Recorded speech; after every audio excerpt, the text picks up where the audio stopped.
Fierce ladies, welcome to the Moms in Real Estate podcast, where we unleash our unapologetic power to share the raw truth of our journeys. Brace yourself for a dose of empowerment, education, and encouragement like never before. I'm Kristen, a relentless entrepreneur obsessed with connecting and uplifting fellow boss babes. In this podcast, we're all about getting down to business, conquering motherhood, nurturing relationships, and so much more. Get ready to dive into the nitty-gritty, embrace the hustle, and unravel the secrets of success in the world of real estate. We're here to ignite your fire, equip you with the knowledge, and unleash your limitless potential. Tune in as we redefine what it means to be a true boss babe.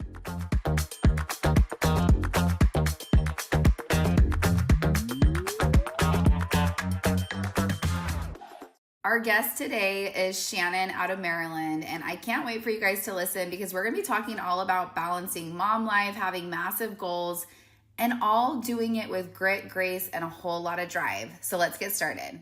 Hi, Shannon. Hi, how are you? Good. I am so happy that you're here, and I'm so excited for the Moms in Real Estate community to hear all about you. Thanks. I'm happy to be here.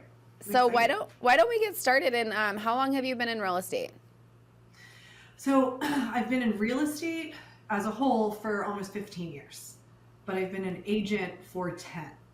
So what did you do before? Rush. Yeah, what did you do before you became like a traditional agent? So I entered residential real estate as a listings and marketing coordinator. So I did that for a long time. So I kind of felt like I had a little bit of a cheat sheet sort of thing because I was in a salaried position in the world of real estate for years before I actually became an agent. Yeah, I actually think that's such a great segue into real estate, having that background, because I think so many people get into real estate and don't realize oh, I have to be like a marketing person now. Right. Yeah, exactly. And so I was on that back end of it. So I was I was back in the day, I was actually taking the photos and all of the things that nobody does that anymore. Now you hire real professionals, but oh yeah, so I did all that stuff. Can you imagine going and taking photos yourself and putting them up on no way? No. Oh my God. It's embarrassing. I should look at some of the listings I put up that I took the photos on. Yeah. So when you first got started 10 years ago, what did your business look like? How did you get it up and going? Well, so for the first 5 years that I was licensed, I was still the listings and marketing coordinator. So I just switched brokerages, but at the brokerage that I'm at now, I started as listings and marketing coordinator, but I got licensed right away. So I was still doing all of that for years. And honestly, I have a really large extended family. So for the first couple of years, it was just everyone I knew, friends, family, stuff like that. So I was selling on the side. And then I decided to go full time, 5 years into it because I just realized I liked it better. Yeah. Well, yeah. I love that. So what are your main lead gen pillars? So I do a lot of phone calls. So I would say a lot of my business actually comes, my own personal business, comes from phone calls. I do still have a large extended family. It has turned into a little bit of a joke that I'm always my cousin, and it's always a new cousin because I have a lot of them. Uh-huh. But I do a lot of outreach as far as phone calls, kind of your normal stuff. I send letters, mailers, all that kind of stuff. When you say phone calls, are you talking about for sale by owners? No, I just picking up the phone and calling people that you know. I did not that I know, just people I don't know. I do good old fashioned cold calling. Okay, tell us more. I want to dive into what do you mean? So, a lot of times, obviously there's a couple of neighborhoods specifically that I will target around where I live. And so, no, I will just literally pick up the phone and I'll just say, hey, I'm Shannon. Just wanted to make sure that you knew that I was here. I grew up in Hereford, all of the things. And I've had pretty good success. Most people aren't ready to sell right then. Yeah. But I sold 3 properties last year, I think, just from making the phone calls initially and introducing myself and saying hello. And then I just follow up with them once a week. Okay. And then eventually it's staying top of mind. So I just stay in touch with them. It's so fun to talk to somebody from the Moms in Real Estate community that does this, because I feel like there's so many people are so afraid to cold call. And I think so many people don't want to, but talking to you and hearing how you just approached it, I think it completely gives them a different perspective on maybe they think oh, you know what, that sounded pretty good. I could do it, Yeah. I mean, it is kind of scary at first because I've been hung up on, I mean, I've had people have told me to, pound sand. But it's the kind of thing where when I sit down and actually do it, a lot of times I'll call somebody that I know, the first couple of phone calls, I'll be like somebody that I think is kind of unlikely to kind of like get the kinks out. But once I get going, I mean, people are receptive to it as long as you approach it the right way, as long as you don't sound like too salesy right out of the gate. Most of the time they're willing to just at least have a conversation with you. Yeah. In my experience, at least. Yeah, and the girls that I've had on that have talked about cold calling, it's a similar message, and I really think that your approach is great. So tell me a little bit about you've been in the business 15 years. You've got three kids under 5?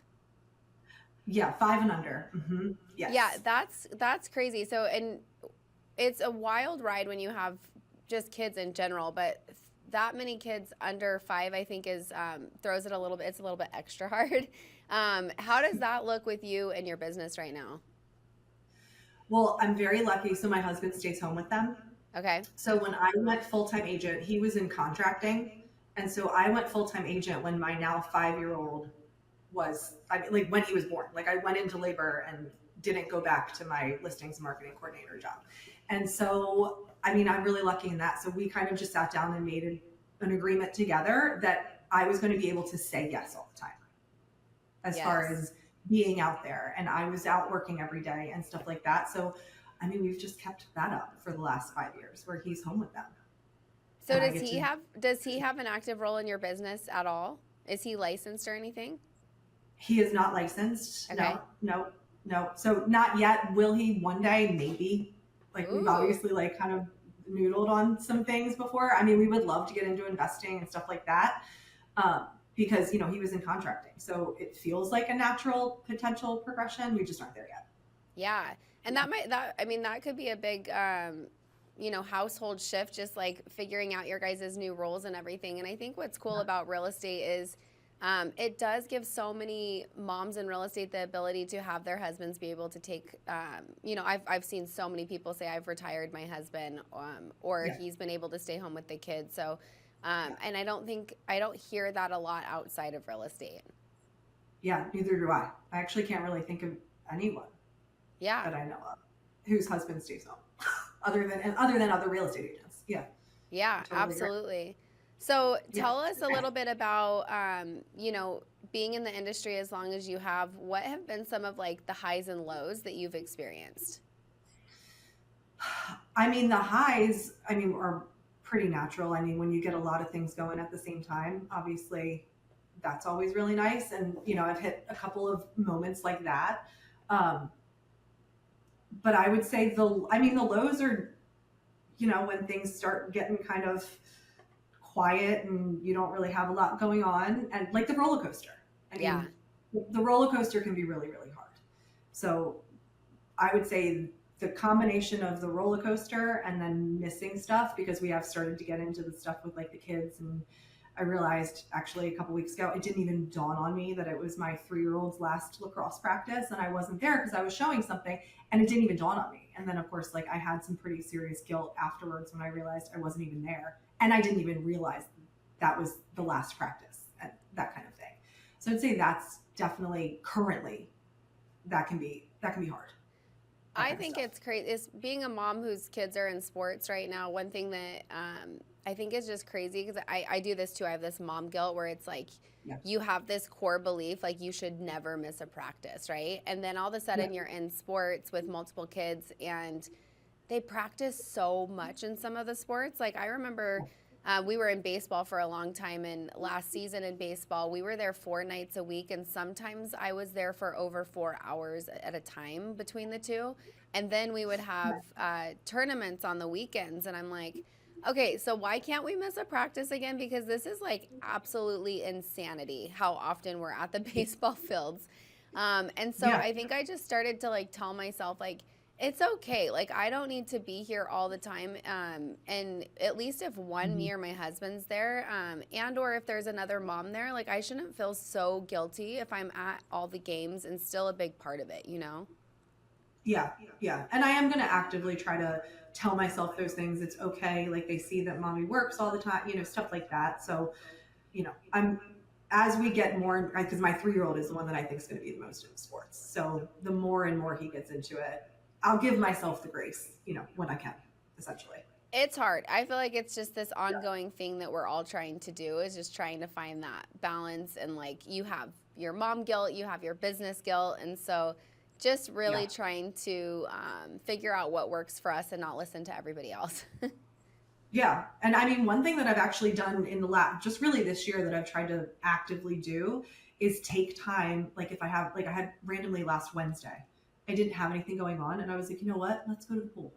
And so I'm trying really hard to do that kind of stuff. So then I don't feel guilty if it's a Saturday afternoon and they're doing something fun and I'm going to miss it because we spent the whole day together 3 days before or something like that. Yeah, and I don't know if you feel this, but I think because I've had a job since I was 15, but going into being an entrepreneur and all of a sudden having like that free time to go in the pool on a Wednesday afternoon, I'm like, it's still in me. And even with working out, I'm like, if it's like between 8 and 5, like I feel like I have to be working. And if I'm doing something like that, it's that like guilt that comes in. And I've literally tried to train myself for years now to just be like, it's okay to do that stuff during those hours. Yeah, exactly. Because there's going to be so many other times you can't be there for stuff. So I think it's allowed. I 100% think it's allowed, because think of how many times after 5 or before 8 that we're working. Oh, yes. All the time. So what's the market like in Maryland right now? It's still really good. I mean, the way that, at least what I tell people is that if you're priced correctly right out of the gate, it's still really competitive. But pricing, like if you're a seller, pricing right now it's so epically important. I mean, it's so important. So it's still a good market, at least for sellers, but it kind of feels like it might be shifting a little bit. Does it feel like that where you are too, or no? Yeah, absolutely. And I just try to like ask, especially because we talk to moms in real estate from all different states, and it's super interesting just to hear the different markets. And also one thing, like, going from, I feel like ever since 2020 all the way till now, it's always like this, like, oh my gosh, it's just such a hard market. It's just such a hard market. And all of a sudden I'm like, it's a hard market. It's different every year. But it's literally just been like pure chaos for so long, I feel like. And this market we're in is definitely different. Have you had to adjust like different things in your business for what the market looks like today? I mean, so I will say I've been doing a lot more open houses. Okay. So, I mean, I've always liked open houses. I actually probably do more of them than a lot of the other agents in my office. But so I've always liked them, but I've done them a lot this year because and I don't know where this really comes from, but a lot of buyers that don't have agents are coming. And so I've been seeing a lot of like buyers come and say, well, we don't want to waste our agent's time because they've been looking for so long, or they just don't have an agent yet and they think that they can kind of do it themselves because the market has been what it is. So I would say that's one of the biggest things. I've been doing a lot more open houses.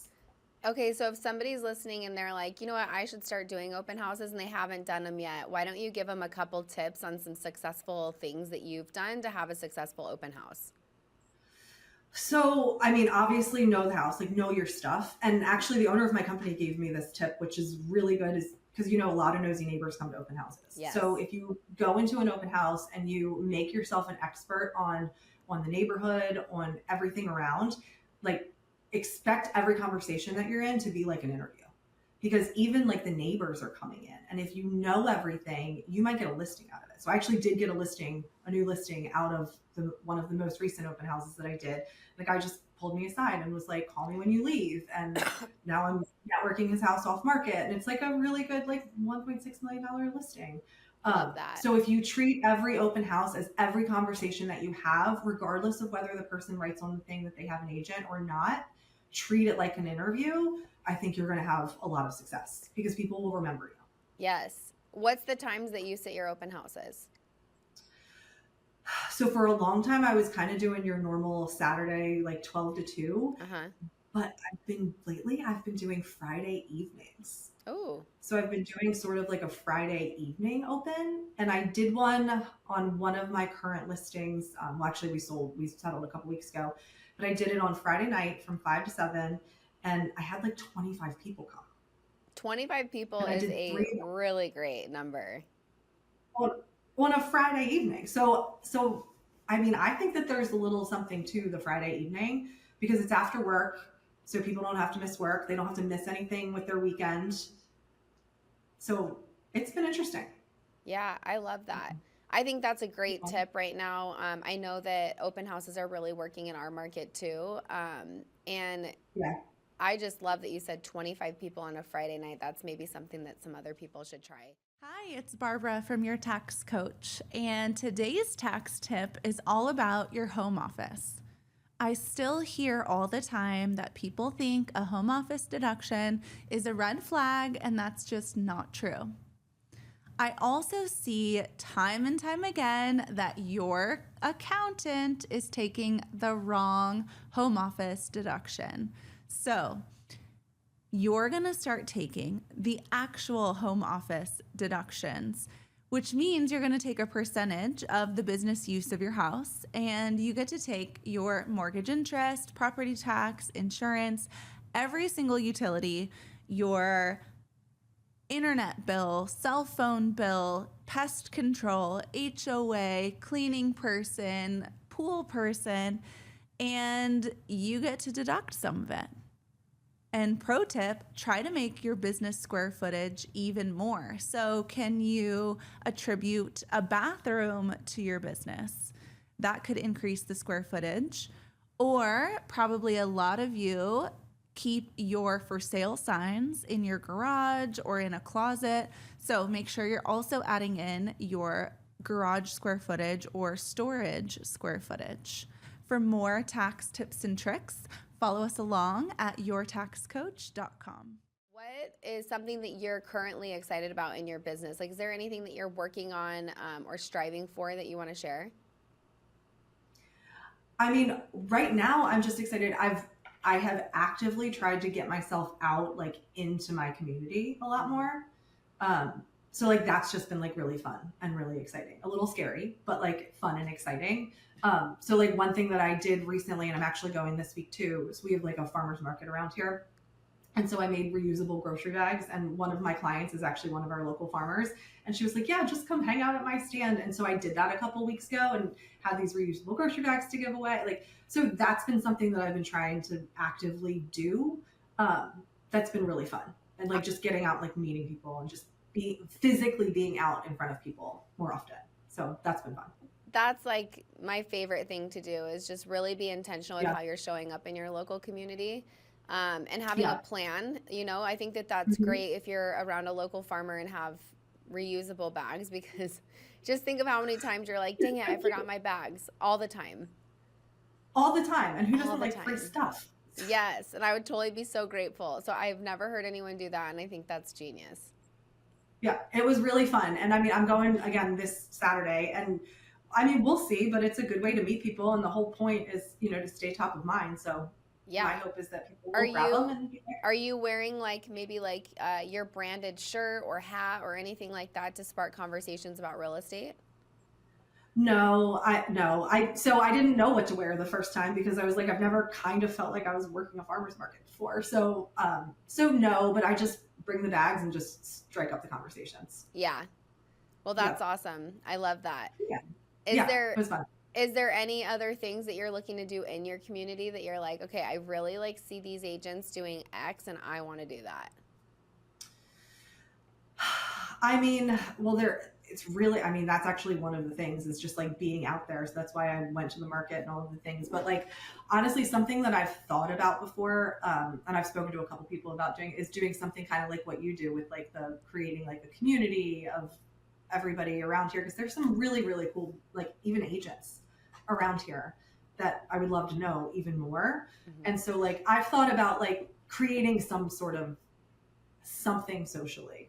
It is such a need all over the place for agents to have like that opportunity to get together. And I love being the one that curates it and I'm able to like say, okay, we're going to be doing this and give the dates and allow other people to come in and teach and show their expertise. It's just definitely a fun way to build your network in your local market.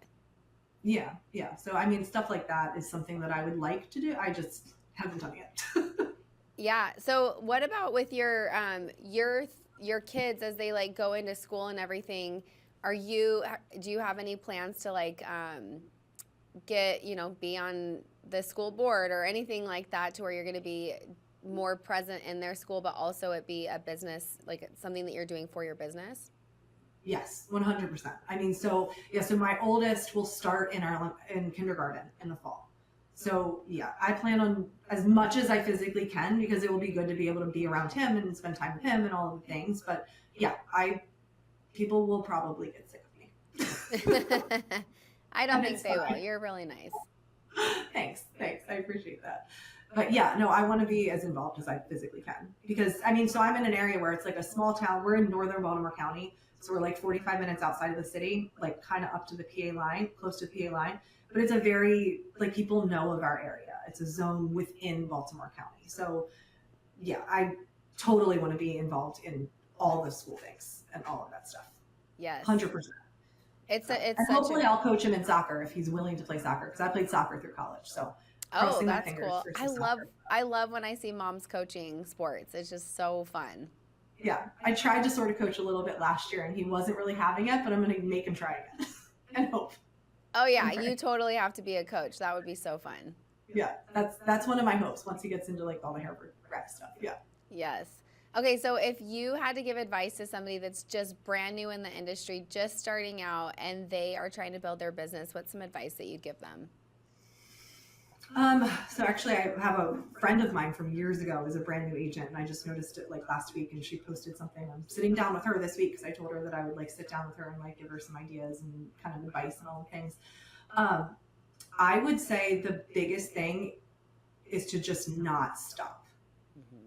So it's really like when you're brand new, and I feel like I also was a little bit lucky in the sense that I was the listings marketing, like I did get to kind of like dip my toe in and sort of slowly enter it while I had a little bit of a safety net of having like a salary job and all of those things.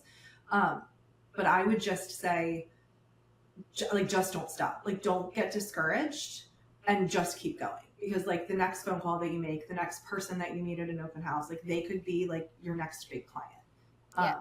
And then just treat every conversation as like a potential future business deal. And I think you'd be fine. Yeah, it can get so discouraging in the beginning. Is there anything that like really helped you when you were getting hung up on a lot, or people were telling you no and you were feeling that? Is there anything that really helped you pull through? Honestly, I started just listening to a lot of like books and like podcasts and stuff like that, like whatever I could really, any kind of like education I could get my hands on and inspiration. And I mean, this is going to sound really stupid, but one thing that I read, and I don't remember what book I read it in, but it was actually something about Abraham Lincoln. And I had no idea, but it was literally like all of the failures that he had before he became president. And I literally wrote it down. It was like 8 or 9 failures all in a row. And then the next thing was that he was like the president of the United States. And so I actually wrote that down and I taped it on my wall above my computer. And so every time, like literally every time somebody did hang up on me, I would look at that and be like, okay, make the next phone call. That's great. And a lot of times I would end up getting at least some sort of positive conversation that could turn into something at bare minimum if I just kept going. And wasn't Michael Jordan like a very similar story where he like basically was told no like so many times before he actually made it in basketball? And I was like, I tell my kids that all the time. I feel like I know that I don't know why I'm drawing the blank on how many times he was shut down, but it's like you've just got to keep going. Yeah, 100%. I mean, yeah, because it's like, I mean, I think it's the most rewarding job in the entire world, but it can be scary, and you just don't stop. Tell us a little bit more about how it's been rewarding for you. I mean, the biggest thing is having the freedom to be around my kids. So I grew up, my mom was a single mom. My dad was around, but he did pass away 21 years ago. And she passed away 6 years ago. But it was like she was working all the time. And so I was that kid that was getting off the bus by myself and like all of that, which was fine. I had a great childhood. But like the most rewarding thing is the fact that I've been able to build a life for my kids where I'm around. Like I'm working and I'm making really good, and I'm successful and I'm making great money and all the things, but I can be there too. Yes, I love that. It is. I'm like so passionate about like, okay, I can do like drop off and I can do pickup. And that's literally so important to me because, you know, you just think about like, what if I had a 9 to 5 and, you know, I had to get in before I could even drop the kids off at school and I was working past when they were, and it's just hard, you know? So it just, that flexibility, it is so rewarding. Yeah, I mean, it really is. And, you know, because, I mean, she was like my best friend in the world, but at the same time, like she wasn't around because she was working all the time. And so that's, I think, the best is that I get to be around them. Yes. And all that. Okay, so if you were going to start a new business, let's say you were going to go start a brokerage tomorrow and you could pick any influencer to start the brokerage with, who would it be? And they can be completely out of the real estate industry. Just any business at all? Any business. So who would I pick? Oh, you know who I would pick. I don't know. Do you have a Peloton by chance? I don't, but I feel like if you're gonna say the guy that's always on like on different reels, is that who you're gonna say? No, I'm not. And I was actually gonna say Robin. Is she she's a Peloton coach? She's a Peloton instructor, yeah. So and she does like strength. I'm obsessed with Peloton. I work out every day.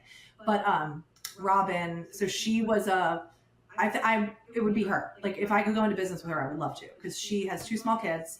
And she was an attorney before I think, at least this is the story that I've heard. She was an attorney before she became that. And she's very into like movement as medicine, like that kind of thing.